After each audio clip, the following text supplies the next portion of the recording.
Bonjour à tous et bienvenue dans cette nouvelle vidéo où on va poursuivre nos sciences du cours de la continuité d'une fonction numérique. Pour mieux comprendre, vous pouvez regarder les vidéos concernant les sciences précédentes, à savoir continuité d'une fonction numérique en un point, continuité d'une fonction numérique sur un intervalle, propriété générale des fonctions continues et continuité de la décomposition des fonctions continues. Vous trouverez les liens de ces vidéos dans la description. Alors, dans cette vidéo, on va parler de l'image d'un intervalle par une fonction continue. On va commencer par une petite activité.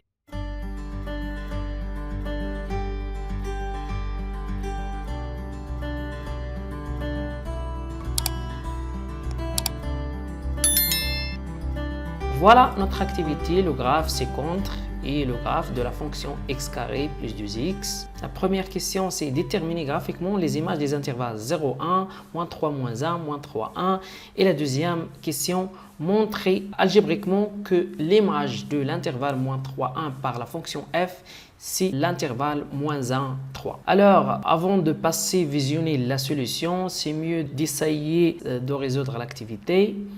Alors, on passe à la solution. Pour déterminer l'image de l'intervalle 0, 1, il faut d'abord déterminer l'image de 0. Donc, l'image de 0, c'est 0. Pourquoi? Parce que la courbe représentative de la fonction f passe par l'origine du repère.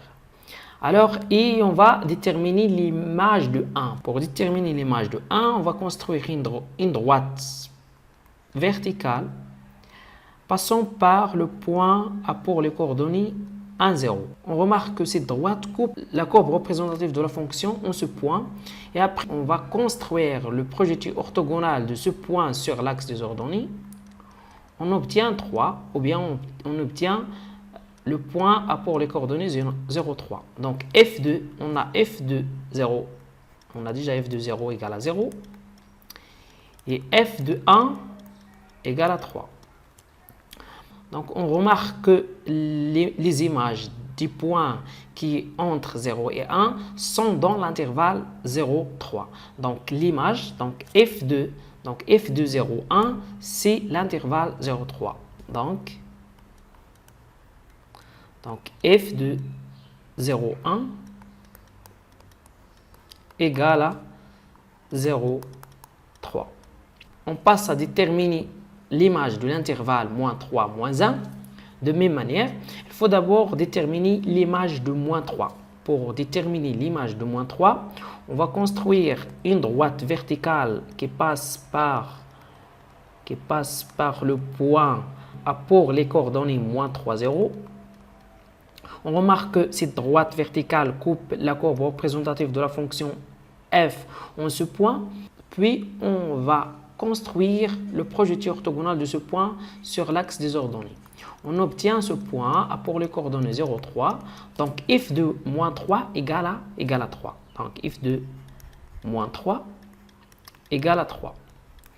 Et on va déterminer f2 moins 1. Donc, f2 moins 1, pour déterminer f2 moins 1, on va construire une droite verticale qui passe par le point A pour les coordonnées moins 1, 0.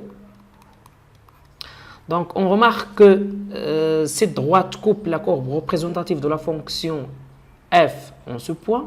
Puis, on va construire le projectile orthogonal de ce point sur l'axe des ordonnées. On obtient le point pour les coordonnées 0, moins 1. Donc, f de moins 1 égale à moins 1. On remarque que les images des nombres qui appartiennent à l'intervalle moins 3, moins 1, elles sont dans l'intervalle moins 1, 3. Donc, f de moins 3, moins 1 égale à l'intervalle moins 1, 3. Moins 1, 3. Donc, on passe à terminer l'image de l'intervalle moins 3, 1. Donc, de même manière, on a l'image de moins 3. On a déjà déterminé l'image de moins 3. Donc, on a l'image de moins 3, c'est 3. On a f de moins 3 égale à 3. Et l'image de 1, donc on a l'image de 1, voilà 1. On va construire la droite verticale qui passe par le point a pour les coordonnées 1, 0. Donc, cette droite coupe la courbe représentative de la fonction f en ce point, puis on va construire le projet orthogonal de ce point, on obtient 3, ou bien le point a pour les coordonnées 0, 3. Donc, on a f de 1 aussi égal à 3, et f de 1 égale à 3. Donc, on a f de moins 3 égale à 3, et f de 1 égale à 3. Donc, on remarque que les images du nombre qui appartient à l'intervalle moins 3, moins 1 sont dans l'intervalle moins 1, 3. Donc, f de moins 3, 1 égale à l'intervalle moins 1, 3. Donc, on passe à la deuxième question. On va montrer algébriquement que f de moins 3, 1 égale à l'intervalle moins 1, 3. Donc, on va faire un petit rappel. Donc, pour montrer que un ensemble A égale à un ensemble B. Donc, ça équivalent à A inclus dans B et B inclus dans A. Donc, pour montrer qu'un ensemble A égale à l'ensemble B, il faut montrer que A inclus dans B et B inclus dans A. Qu'est-ce que ça veut dire A inclus dans B? A inclus dans B, ça veut dire que quel que soit X appartient à A, ça veut dire quel que soit un élément de A, alors on a, quel que soit X appartient à A, on a X appartient à B. Ou bien implique que X appartient à B. Donc, quel que soit X appartient à A, alors X appartient à B. Soit Y appartient à l'intervalle f de moins 3, 1. Donc, qu'est-ce que ça veut dire? Un élément de l'image de l'intervalle moins 3, 1 par la fonction f. Ça veut dire il existe un élément x qui appartient, au moins un élément x qui appartient à l'intervalle moins 3, 1, tel que f de x égale à y. Donc, qu'est-ce que ça veut dire? Il existe un élément dans l'intervalle moins 3, 1, tel que f de x égale à y. Ça veut dire, c'est-à-dire, donc on va traduire ça. Il existe x appartient à l'intervalle moins 3, 1, tel que x carré, parce que f de x c'est quoi? C'est x carré plus 2x. X carré plus 2x égale à y. Ça veut dire, c'est-à-dire que il existe x appartient à l'intervalle moins 3, 1, tel que x carré plus 2x moins y égale à 0. Donc, qu'est-ce que ça veut dire qu'il existe x appartient à l'intervalle moins 3, 1, tel que x carré plus 2x moins y égale à 0. Ça veut dire que cette équation admet au moins une solution dans cet intervalle. Donc, ça veut dire quoi? C'est-à-dire l'équation x carré plus 2x moins y égale à 0 admet au moins une solution dans moins 3, 1. Donc, il existe au moins un élément de l'intervalle moins 3, 1 qui vérifie cette équation. Ça veut dire quoi? Ça veut dire que le discriminant de cette équation soit supérieur ou égal à 0. Donc, le discriminant de cette équation, c'est 2 carré moins 4 fois 1 fois moins y soit supérieur ou égal à 0. Pourquoi? Parce que cette équation admet au moins une solution dans cet intervalle. Ça veut dire quoi? C'est-à-dire que 4 plus 4y, parce qu'on a moins 4 fois 1, c'est moins 4 fois moins y, ça fait plus y, soit supérieur ou égal à 0. Donc, c'est-à-dire que 4 facteur 1 plus y soit supérieur ou égal à 0. Donc, quelles sont ces solutions de cette équation? Les solutions de cette équation s'écrivent sous la forme, on pose x1. Les solutions de cette équation s'écrivent sous la forme moins 2 plus la racine carrée de 4 facteur 1 plus y sur 2 fois 1. Donc ça égale à moins 2 plus 2 facteur 1 plus y sur 2. Si on simplifie par 2, ça fait moins 1 plus la racine de 1 plus y. La même chose est x2, donc x2 et x2 égale à moins 2 moins la racine carrée de 4 facteur 1 plus y sur 2 fois 1 égale à moins 2 racine 1 plus y sur 2 fois 1, ça fait moins 1 moins la racine carrée de 1 plus y. On a les solutions de l'équation x carré plus 2x moins y égale à 0 dans l'intervalle moins 3, 1. C'est moins 1 plus racine carrée de 1 plus y et moins 1 moins racine carrée de 1 plus y. Donc moins 1, on a moins 1 plus racine carrée de 1 plus y. Ça c'est x1. Donc c'est quoi x1? C'est la solution de l'équation x carré plus 2x moins y égale à 0 dans l'intervalle moins 3, 1. Donc cette expression, il est compris entre moins 3 et 1. Et on a aussi moins 1 moins racine de 1 plus racine carrée de 1 plus y aussi entre moins 3 et 1. Donc si on ajoute 1 ici, et 1 ici, et 1 ici, on obtient moins 3 plus 1, ça fait moins 2. Moins 1 plus 1, ça fait 0. Donc ça, c'est racine de 1 plus y. Et 1 plus 1, ça fait 2. Et on fait la même chose à ces double inégalités. On obtient, donc on a moins 3 plus 1, ça fait moins 2. Donc, moins racine de 1 plus y est inférieur ou égal à 2. Donc, on a racine carrée de 1 plus y entre moins 2 et 2. Et moins racine carrée de 1 plus y, il est entre moins 2 et 2. Donc, si on passe au carré, on a la racine carrée de 1 plus y carré égale à moins la racine de 1 plus y au carré égale à 1 plus y. Donc, 1 plus y, il est entre 0 et 4. Si on ajoute moins 1 à tous les côtés de ce double inégalité, on obtient moins 1. Moins 1 plus 1, ça fait 0, donc c'est y. Et 4 plus moins 1, ça fait 3.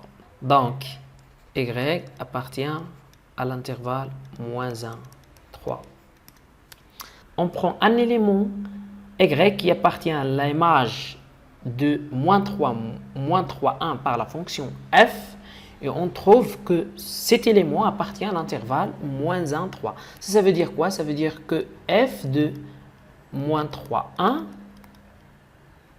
inclus dans l'intervalle moins 1, 3. On se note ce résultat par étoile.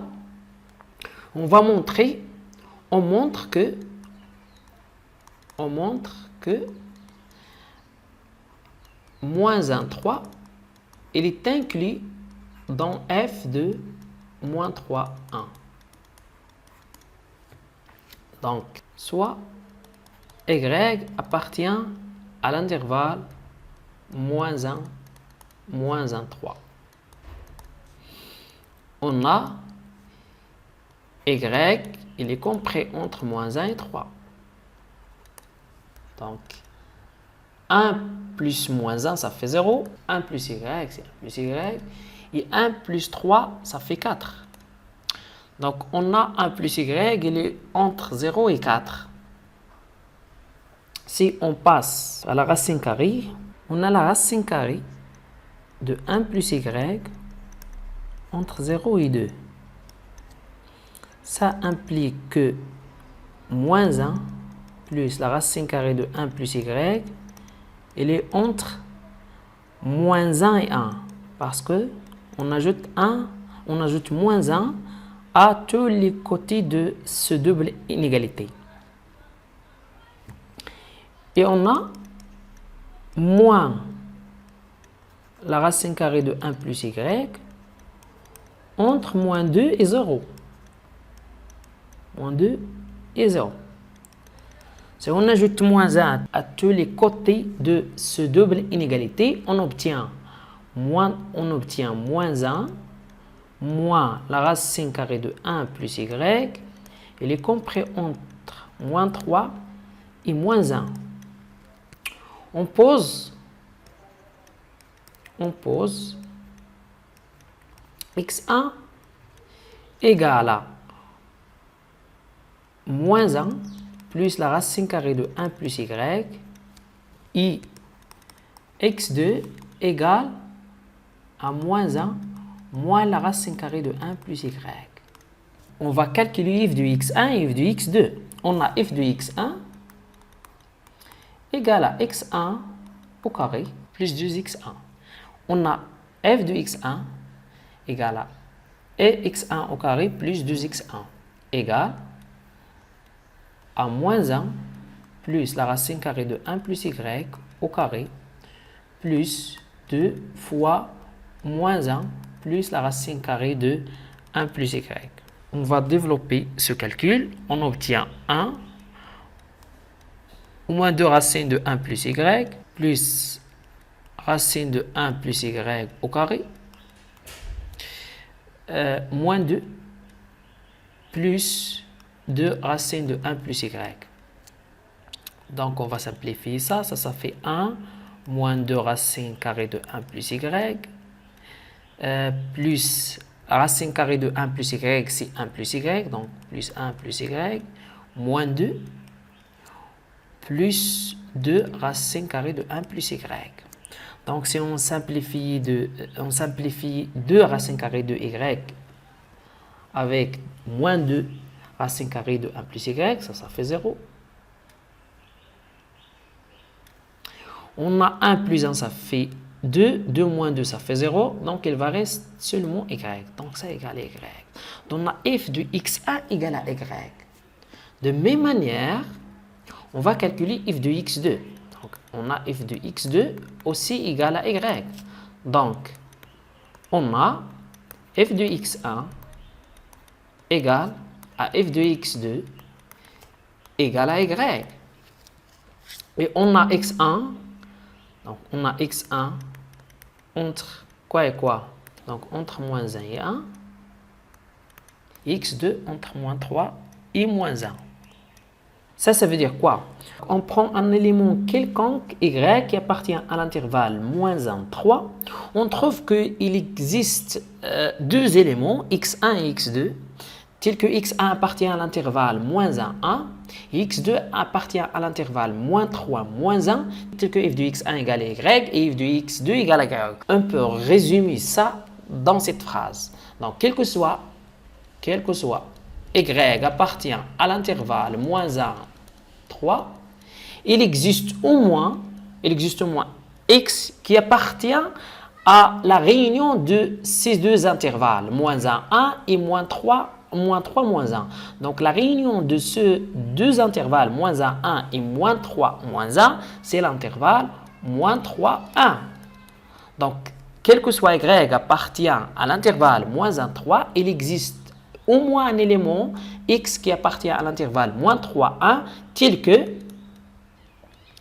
f de x égale à y. Qu'est-ce que ça veut dire cette phrase? Il existe au moins un élément appartient à l'intervalle moins 3, 1, tel que f de x égale à y. Ça veut dire que y appartient à l'image de moins 3, 1 par la fonction f.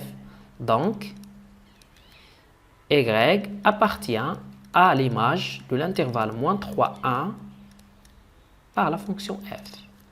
Donc, alors, on a moins 1, 3, il est inclus dans l'ensemble f de moins 3, 1. On note ce résultat 2 étoiles d'après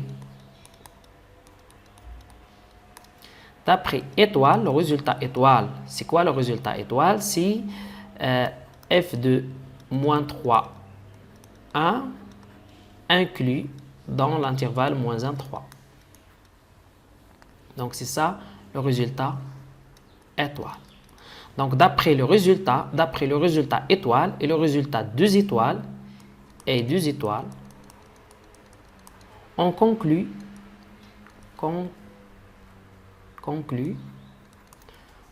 que f de moins 3, 1 égale à l'intervalle moins 1, 3. On a terminé l'activité, on passe au théorème suivant. L'énoncé du théorème est le suivant. L'image d'un intervalle par une fonction continue est un intervalle. L'image d'un segment par une fonction continue est un segment. Et si f est une fonction continue sur un intervalle AB, alors f de l'intervalle fermé borné AB, c'est l'intervalle petit m, grand M, où le petit m, c'est la valeur minimale de la fonction f sur AB et grand M, c'est la valeur maximale de la fonction f sur AB. Comme vous voyez dans ce graphe, ça c'est A et l'image de ça c'est f de A, l'image de A par f, et ça c'est B, on a l'intervalle AB, et ça c'est B, et l'image, voilà l'image de B par la fonction f, on a la valeur maximale de la fonction f sur l'intervalle AB et grand M, voilà la valeur maximale. Et on a petit m, c'est la valeur minimale, c'est la petite valeur qui prend f sur l'intervalle AB. Donc, on a l'image de l'intervalle AB par la fonction f, c'est l'intervalle petit m, grand M, tel que petit m, c'est la valeur minimale et grand M, c'est la valeur maximale. Donc, on passe à des cas particuliers de ce théorème que vous pouvez m'aider à remplir ce tableau. On a l'intervalle AB et la fonction f. Ça, c'est f de i avec f i croissante sur i. Donc, si la fonction f i croissante sur i, on a l'image de l'intervalle AB, c'est l'intervalle f de A, f de B.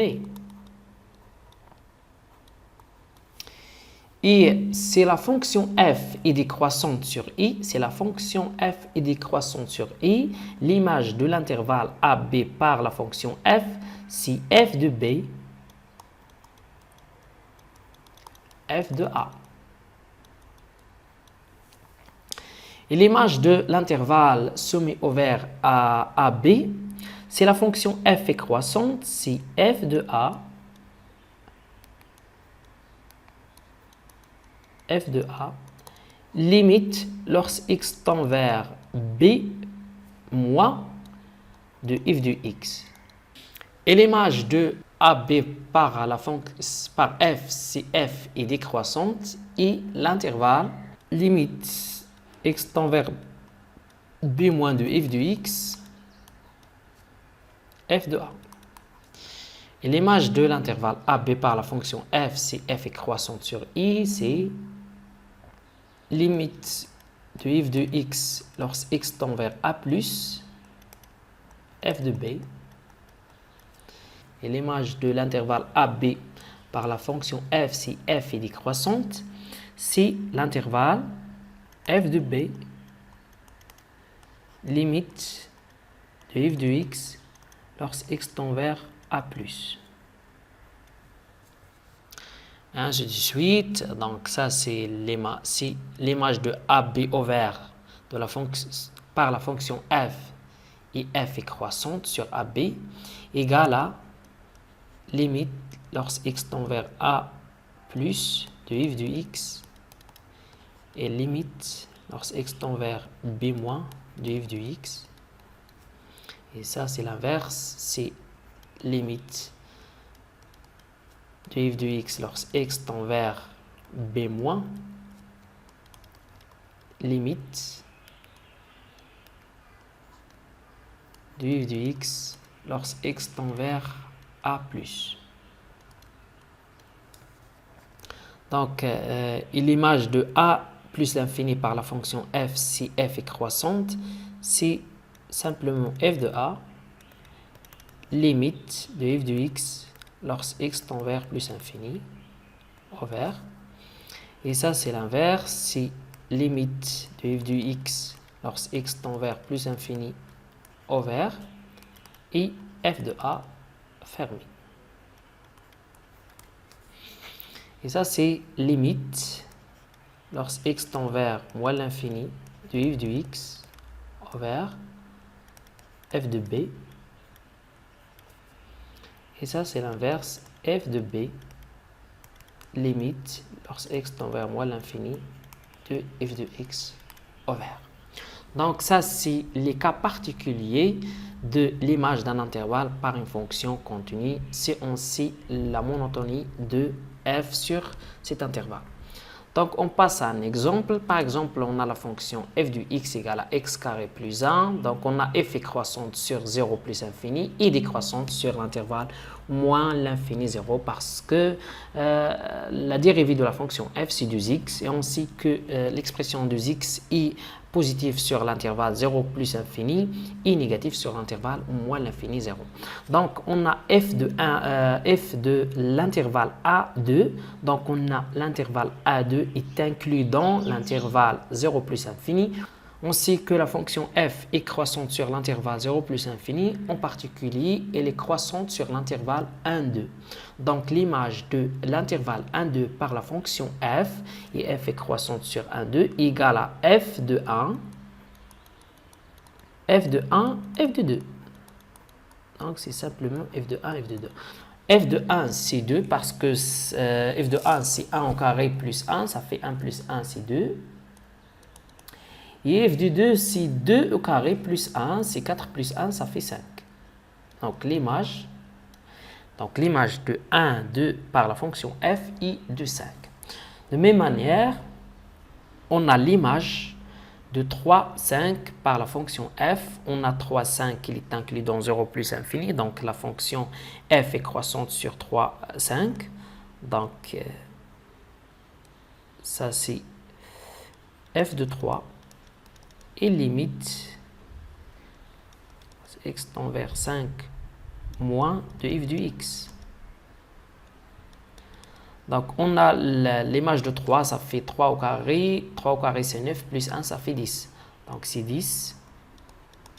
Et limite de f de x lorsque x tend vers 5 moins, ça fait 5 au carré c'est 25 plus 1 c'est 26. Donc 26. Donc l'intervalle est 10, 26. On a la fonction f est croissante sur 0 plus infini, donc elle est croissante sur 1 plus infini. Donc l'image de 1 plus infini par f, c'est f de 1, limite de f de x, lorsque x tend vers plus infini. Donc égal, f de 1 c'est quoi? F de 1 c'est 2. On a déjà f de 1 c'est 2. Et limite de f de x lorsque x tend vers plus infini, c'est simplement c'est plus infini. Donc plus infini. Donc l'image de 1 plus infini par la fonction f, c'est 2 plus infini. On passe à l'image de moins 2 moins 1 par la fonction f. On a f est décroissante sur l'intervalle moins l'infini 0. Donc il est décroissante sur l'intervalle moins 2 moins 1. Donc, l'image de moins 2, moins 1 par la fonction f est limite lorsque x tend vers moins 1, lorsque x tend vers moins 1, moins 1, moins de f de x, limite de f de x lorsque x tend vers moins 2 plus, moins 2 plus.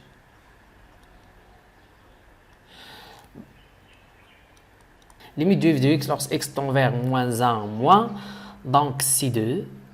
Donc c'est 2. Moins 1 au carré, c'est 1, plus 1, ça fait 2. Et limite de f de x lorsque x tend vers moins 2 plus, ça fait 5. Parce que moins 2 au carré, c'est 4. 4 plus 1, ça fait 5. Donc c'est l'intervalle 2, 2, 5. L'image de l'intervalle moins 5, moins 3 par la fonction f. Donc, on sait que la fonction f est décroissante sur moins l'infini 0. Donc, elle est décroissante sur l'intervalle moins 5, moins 3. Donc, f de moins 5, moins 3, c'est f de moins 3. Limite de f de x lorsque x tend vers moins 5, c'est x tend vers moins 5 plus. Donc, on a f de moins 3 égale à 10. Et limite de f de x lorsque x tend vers moins 5 égale à 26. Et l'image de l'intervalle moins l'infini, moins 4 par la fonction f, on sait que la fonction f est décroissante sur moins l'infini, donc elle est décroissante sur l'intervalle moins l'infini, moins 4. Donc ça égale à f de moins 4, limite de f de x lorsque x tend vers moins l'infini. Donc on sait que f de moins 4, c'est moins 4 au carré, ça fait 16, plus 1, ça fait 17, donc c'est 17. Et limite de f de x lorsque x tend vers moins l'infini, on a limite de f de x lorsque x tend vers moins l'infini, donc c'est égal à plus infini parce que on a 2 est un nombre pair, donc c'est plus infini. Donc l'image de l'intervalle moins l'infini, moins 4 par f, c'est l'intervalle 17 plus l'infini. Donc, on passe à une remarque. Si f n'est pas strictement monotone sur l'intervalle i, on peut utiliser les propriétés précédentes en subdivisant l'intervalle i en intervalles sur lesquels la fonction f soit strictement monotone et on utilise la propriété f de i1 union i2 égale à f de i1 union f de i2. Donc, on va voir un exemple de cette remarque. Par exemple, si f de x égale à x carré plus 1, et on va calculer l'image de moins 1, 2 par la fonction f. On a la fonction f est décroissante sur l'intervalle moins 1, 0 et croissante sur 0, 2. Et on a l'intervalle moins 1, 2 égale la réunion de l'intervalle moins 1, 0 et 0, 2. Donc, pour calculer l'image de l'intervalle moins 1, 2 par la fonction f, on va appliquer cette propriété. On obtient f de moins 1, 2 égale à f de... Donc, c'est quoi moins 1, 2? L'intervalle moins 1, 2, c'est l'intervalle moins 1, 0, union l'intervalle 0, 2. Et ça, d'après cette remarque, égale à quoi? Égale à f de moins 1, 0, union f de 0, 2. On sait que la fonction f est décroissante sur l'intervalle moins 1, 0, donc égale à f de 0, f de moins 1,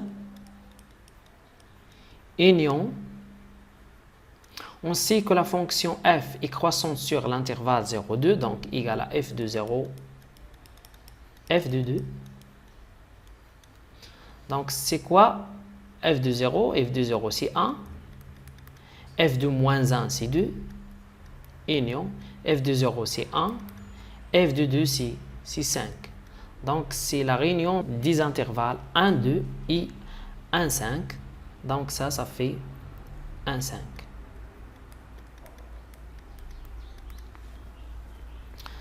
Donc on va passer à un exercice. Déterminer l'image de l'intervalle i par la fonction f dans les cas suivants. Donc le premier cas, donc on a f de x égale à x carré moins 2x plus 1 et i c'est l'intervalle 0 plus infini. Donc pour déterminer l'image d'un intervalle par une fonction, il faut d'abord étudier les variations de la fonction f. Donc on a f de i, on a f' de x égale à, donc on a f' de x, c'est 2x moins 2. Donc on va étudier le signe de la fonction dérivée. Donc 2x moins 2, voilà le tableau de variation. On a x, f' de x, f. On a la fonction f est définie sur R, donc moins l'infini plus l'infini. La fonction dérivée f' du x est s'aligne en 1 parce que f' de 1 égale à 0. Donc si x supérieur à 1, donc la fonction dérivée f' du x soit positive. Et si f du x il est inférieur à 1, par exemple si x égale à 0, ça fait moins 2, donc il est négatif. Donc la fonction f est décroissante sur l'intervalle moins l'infini 1 et strictement croissante sur l'intervalle 1 plus infini. On a la limite de la fonction f au moins l'infini, c'est plus infini. La limite en plus infini, c'est plus infini. Et l'image de 1, ça fait combien? C'est 1 au carré, c'est 1 plus 1, ça fait 2, moins 2, ça fait 0. Donc l'image de 1, c'est 0. Donc, on va calculer l'image de l'intervalle 0 plus infini par la fonction f. On a la fonction f est décroissante sur l'intervalle moins l'infini 1 et croissante sur l'intervalle 1 plus infini. Donc, on va calculer l'image de 0 plus l'infini par la fonction f. Donc, on va diviser cet intervalle à la réunion de deux intervalles sur lesquels la fonction f soit strictement monotone. Donc, on a 0 plus infini égale à 0, 1 union 1 plus infini. Parce que la fonction f est décroissante sur l'intervalle 0, 1 et croissante sur l'intervalle 1 plus infini. Donc, f de 0 plus infini, ça égale à f de 0, 1 union 1 plus infini. On va appliquer la remarque précédente. On obtient f de 0, 1 union f de 1 plus infini égale, on a la fonction f est décroissante sur l'intervalle 0, 1, donc f de 0, 1, c'est f de 1, donc c'est f de 1, f de 0, union, et on a la fonction f est croissante sur l'intervalle 1 plus infini, donc union f de 1, limite de f de x lorsque x tend vers plus infini. Donc, on a f de 1 égale à combien? On a f de 1, c'est 0 parce que c'est 1 plus 1, ça fait 2, moins 2, ça fait 0. Donc, égal à 0. f de 0, c'est 1, donc c'est 0, 1, union. f de 1, c'est 0. Et limite de la fonction f en plus infini, c'est plus infini. Donc, 0, 1, union 0 plus infini. Et 0, 1, union 0 plus infini, c'est 0 plus infini. Donc, ça, c'est 0 plus infini. Donc, l'image de l'intervalle 0 plus infini par la fonction f est 0 plus l'infini. On passe à la deuxième fonction. On a f du x, c'est x cos x moins sinus du x. Et l'intervalle, c'est moins de pi 0. Donc, on a f' du x égale à, donc c'est x cos x moins sinus x prime. Donc, c'est prime de x fois cos de x plus x cos de x prime moins sinus du x prime. La dérivée de x, c'est 1. Donc, 1 fois cos, ça fait cos x. Donc, plus x. La dérivée de cos, c'est moins sinus. Donc, ça fait moins sinus du x. Et la dérivée de sinus, c'est cos. Donc, moins cos x.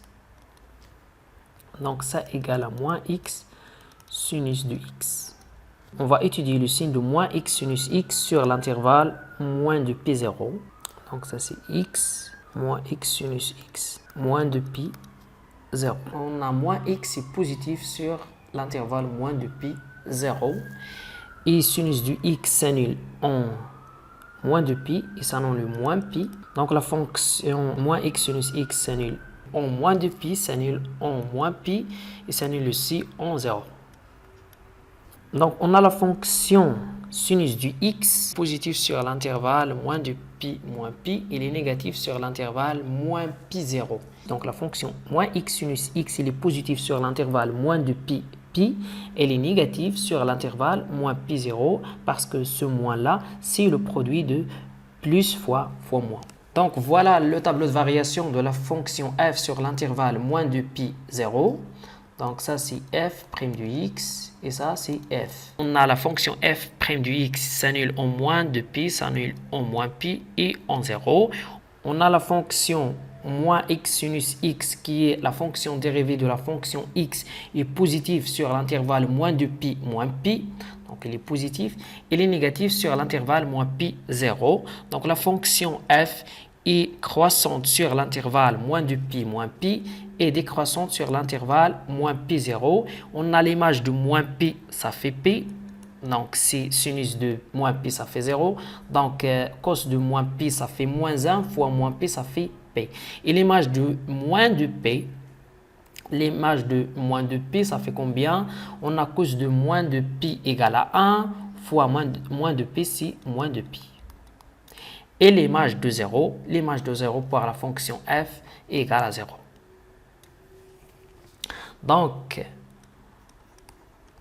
f de l'intervalle moins de pi 0 égale à f de moins de pi moins pi ayant l'intervalle moins pi 0. Donc, ça égale à f de moins de pi moins pi ayant f de moins pi 0. On sait que la fonction f est croissante sur l'intervalle moins de pi moins pi. Donc, f de moins de pi moins pi égale à f de moins de pi f de moins pi union. Et on sait que la fonction f est décroissante sur l'intervalle moins pi 0. Donc, f de moins pi 0, c'est f de 0, f de moins pi. Donc, égal, on a f de moins de pi, c'est moins de pi. F de moins pi, c'est p. Union, f de 0, c'est 0. Et f de moins pi, c'est p. Donc, l'image de moins de pi 0 par la fonction f est moins de pi pi union 0 pi est égal à moins de pi p. On a terminé l'exercice. Je vous remercie. N'hésitez pas à abonner à la chaîne et partager la vidéo avec vos collègues.